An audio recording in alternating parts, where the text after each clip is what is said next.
Türkiye ve Türkmenistan, Avrupa'nın enerji tedarikinde kilit rol oynayan iki kardeş ülke. Ankara ve Aşkabat arasındaki ilişkiler Antalya Diplomasi Forumu'nda imzalanan anlaşmalarla tarihi bir dönemece girdi. Hürmetli adamlar. Antalya Diplomasi Forumu'nda Türkmenistan'la 3 anlaşma imzalandı. Türkmenistan'ın Türk Devletler Teşkilatı'na üye olması için kapı aralandı. Türkiye'nin Aşkabat Büyükelçisi Ahmet Demirok, tarihi ziyareti TRT'ye değerlendirdi. 3 önemli anlaşma imzalandı. Bir tanesi iki ülke arasında enerji işbirliğini öngören niyet beyanı. İkincisi Enerji ve Tabii Kaynaklar Bakanlığımız ile Türkmengaz arasında işbirliğini öngören mutabakat zaptı.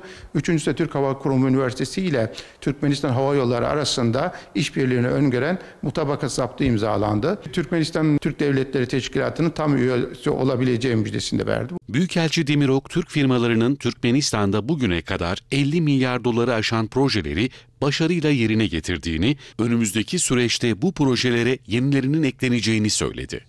Türkmenistan önümüzdeki dönemlerde büyük projelere imza atmayı düşünüyor. Bu projelerde geçmişte olduğu gibi şimdi de Türk şirketlerini görmek istiyor. Milli lider Antalya'da bulunduğu sırada Türkmenistan'da faaliyette bulunan önemli Türk şirketlerinin yöneticileriyle de görüşmelerde bulundu. Şöyle bir değerlendirme bulabiliriz. İki devlet tek millet esasına dayanan ilişkilerin artık tarihi bir dönemece girdiğini, somut projelerle taşlanacağı anlamı ortaya çıkıyor.